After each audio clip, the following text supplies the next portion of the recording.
میں یہ بھی پیغام دینا چاہوں گی، جو شخص میری یہ ویڈیو سن رہا ہے، جس شخص نے میرے ساتھ ایسا کیا ہے نا، وہ شخص میری یہ ویڈیو دیکھ رہا ہوگا، بالکل ضرور دیکھ رہا ہوگا، کیونکہ وہ سوشل میڈیا استعمال کرتا ہے اور یہ میری ویڈیو سوشل میڈیا پہ ہی جائے گی۔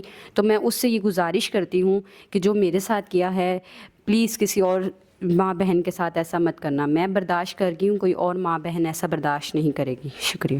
السلام علیکم ناظرین، آپ دیکھ رہے ہیں کہ ہم ایسے لوگوں کی آواز کو آپ لوگوں تک پہنچاتے ہیں جن کے مسائل ہوں، اور ہمیشہ ایک پازیٹیو میسیج دیتے ہیں۔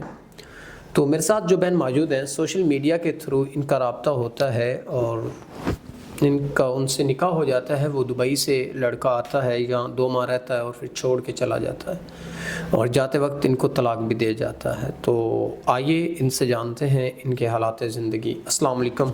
وعلیکم السلام۔ اچھا بہن، آپ مجھے بتائیں کیا مسئلے مسائل تھے؟ آپ کہہ رہی تھی سوشل میڈیا کے تھرو آپ کا رابطہ ہوا اور بعد میں 2 ماہ آپ کے سارا چھوڑ کے چلا گیا، یہ سب کیا معاملہ تھا؟ اس حوالے سے تھوڑا سا بتائیے گا۔ بھائی، وہ لڑکا میرے ساتھ سوشل میڈیا پہ، میں بھی یوز کرتی تھی، وہ بھی سوشل میڈیا یوز کرتا تھا، ہمارا رابطہ ہوا۔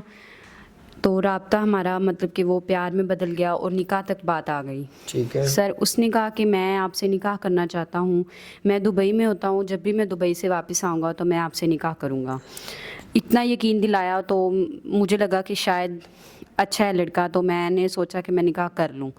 تو سر، جب میں نے نکاح کر لیا، یہاں پہ آئے 1 ماہ، ہم 1-2 ماہ بہت خوش رہے۔ سر، مجھے نہیں تھا علم کہ وہ واپس جائے گا، اور جاتی دفعہ پھر وہ مجھے بہت ہی ذلیل کر کے گیا، مجھے طلاق دے کے چلا گیا، اور میں نے سوچا نہیں تھا سر کہ وہ ایسا کر کے جائے گا۔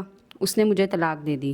تو کیسے؟ اب آپ تو نہ ادھر کی رہیں نہ ادھر کی رہیں، جی سر۔ تو اب آپ کے پاس کیا راستہ ہے؟ آپ تو یوں در بدر دھکے کھا رہی ہیں، یہ تو کوئی زندگی نہیں۔ اس کے بعد سر میرا تو، میں آپ کو بتاؤں کہ میرا یقین اٹھ گیا تھا مردوں سے، کیونکہ اس نے، ایک مرد نے میری زندگی خراب کی تھی۔ سبھی مرد تو ایک جیسے نہیں ہوتے، فرق ہوتا ہے، ظاہر سی بات ہے، لیکن آپ ایک مرد کی وجہ سے سبھی مرد نہیں، میں یہی سوچ رہی ہوں کہ 500 انگلیاں برابر نہیں ہوتی، تو اگر وہ ایسا تھا تو ہر کوئی ایسا نہیں ہوگا۔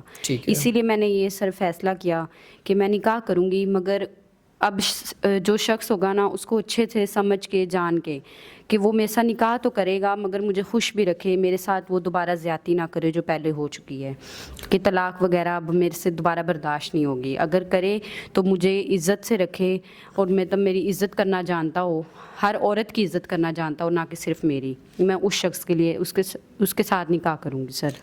ناظرین، یہ ایک بڑا کلیئر میسیج ہے ہماری سوسائٹی کے لیے۔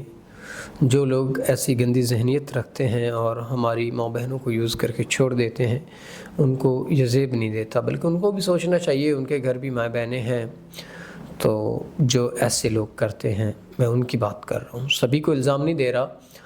تو میں امید کرتا ہوں کہ ان کے حوالے سے جو سنسر ہوئے، پہلے بھی یہ دھوکہ کھا چکی ہیں، اگر کوئی ان کے حوالے سے سنسر ہوا تو وہ ان سے نکاح کرے، نہ کہ ان سے زنا کی بات کرے، کیونکہ ہم میسیج یہ دیتے ہیں کہ آپ زنا کی بجائے نکاح کو عام کریں، اور امید کرتے ہیں کہ ہم اس کو برائی ختم کرنے میں اپنا جو کردار ہے، جو حصہ ہے، ضرور ڈالیں گے۔ اسی کے ساتھ اپنے میزبان نواب احمد کو دیں اجازت۔ خدا حافظ۔